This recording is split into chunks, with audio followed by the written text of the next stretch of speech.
We have a new Retron console.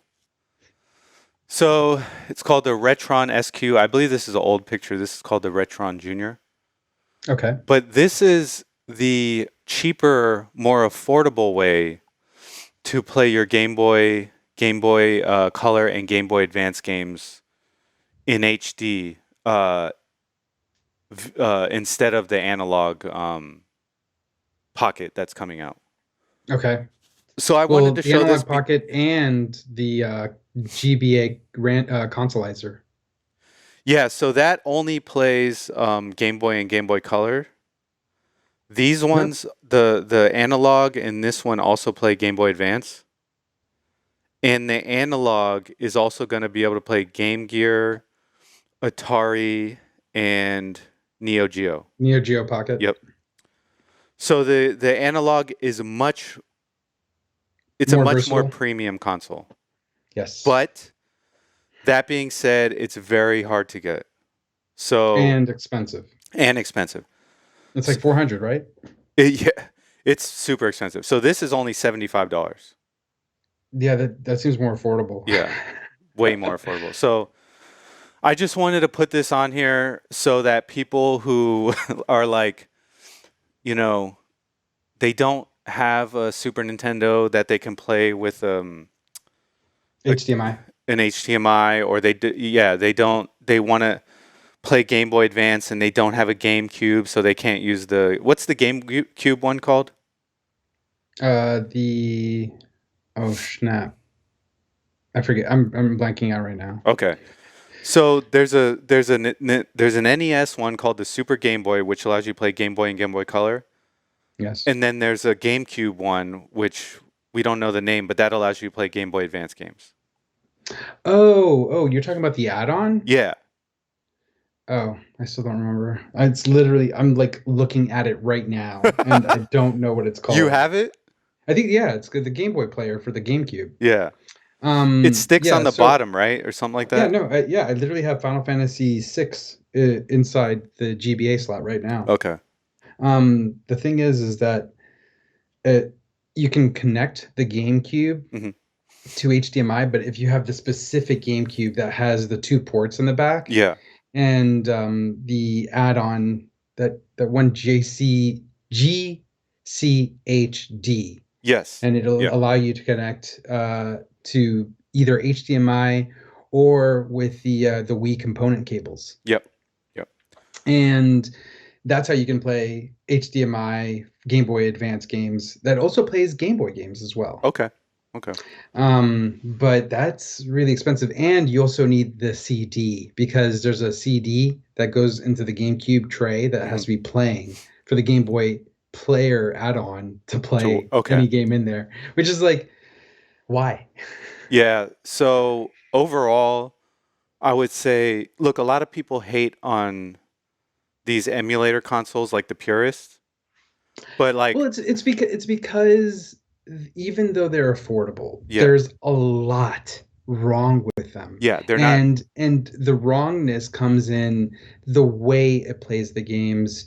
There's a lot of lag. There can be issues with sound, which is incredibly important for Mhm. these kinds of games as well. Yeah, And sometimes there's just they're not completely compatible with all games. yeah, So it's kind of a crapshoot, and that's it why is. the price is so low. Yeah, and the fact that it doesn't work with flash cards, so you have to have the regular cartridge. Oh, that's weird because the Retron 5, I Mhm. think, or one of the previous Retrons, the ones that like the all-in-one Yeah, consoles that connect to HDMI, they have the flash card ability.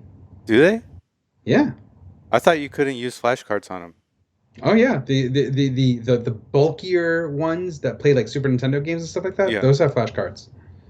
Okay. Well, this one does not allow flash cards. Yeah, that's weird. Yeah. So, and maybe the Retron 5 that has flash cards, maybe someone modded that because I feel like they don't allow that out of the gate. Really, it was Yeah. Metal Jesus that talked about it.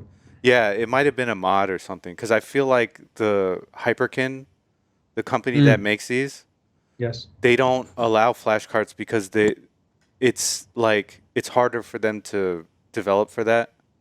Okay. The way that their console is supposed to work is you put the cartridge in, it rips the ROM off of it, And then you and pray then yeah, and then you pray, and that it then works. if your prayers are heard, it sends it to an emulator that plays it. The Hyperkin Yeah. Lords. So yeah, I don't think I really don't think the Retron 5 allows flashcards either, unless it's modded in somehow. But maybe I'm wrong. But this one does not.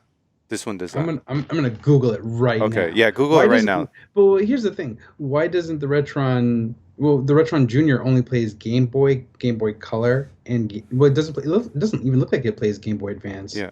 So the reason that analog consoles allow flashcard is because flashcards are made for the original consoles, right? They Say work it again. on original hardware. And analog is a hardware replication of original hardware. That's why they work on the analog consoles. The Hyperkin consoles are they're totally different. They run totally different. They don't run like the original hardware. So that's why I think they don't work on them. Gotcha. Yeah. Now, from what I see in a recent, and by recent 3-year-olds Reddit Yeah. thing, it says that flashcards and multi-carts do not work on the Retron 5. Yep. Yeah. So yeah. So they But, and this is where I was wrong. okay. It does use an SD card. Yes. That's what I was. Yeah. That's what I thought. Yeah. So some people can hack it to play the games off the SD card instead. Well, not just that, but also so that they can go ahead and play games to translate them. Yep. Language patches and all that. Correct. So yeah, I just look. This isn't a debate about what's better, analog or this. Analog's obviously better. Yeah, I was about to say there's Yeah. no debate. Not everyone can get one. Not everyone can afford one. So I just like to bring up these lower cost options because But is it worth your money? is it worth your money?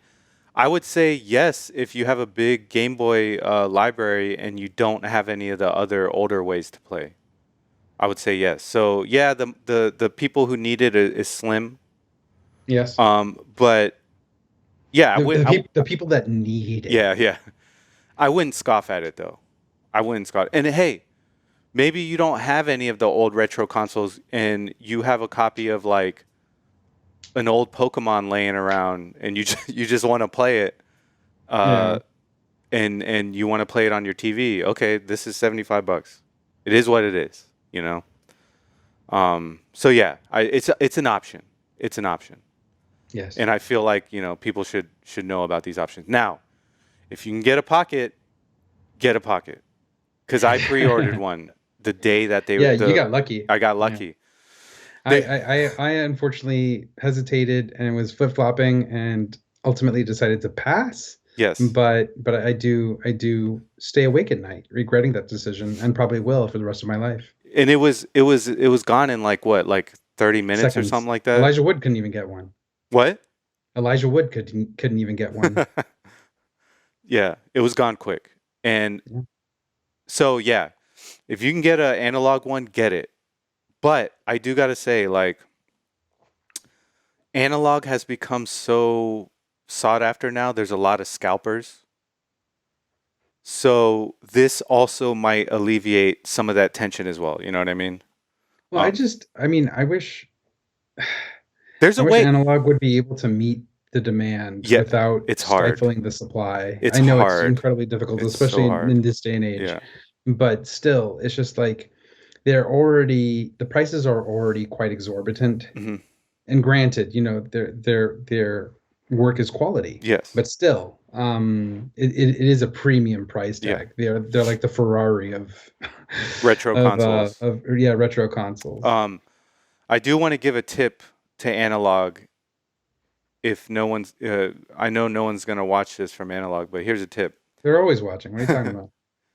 If you want to stop scalpers, do what Newegg is doing now with their limited release of GPUs. What they do is they have a sign up page, and you log into your account, you sign up with your email, and then They do a lottery with those emails, and then they shoot the winners an email, and then the winners are given the ability to buy it. Access to purchase. Yes. That way, you can verify that the users aren't fake. You can verify that they're real people, that they have a history with your site.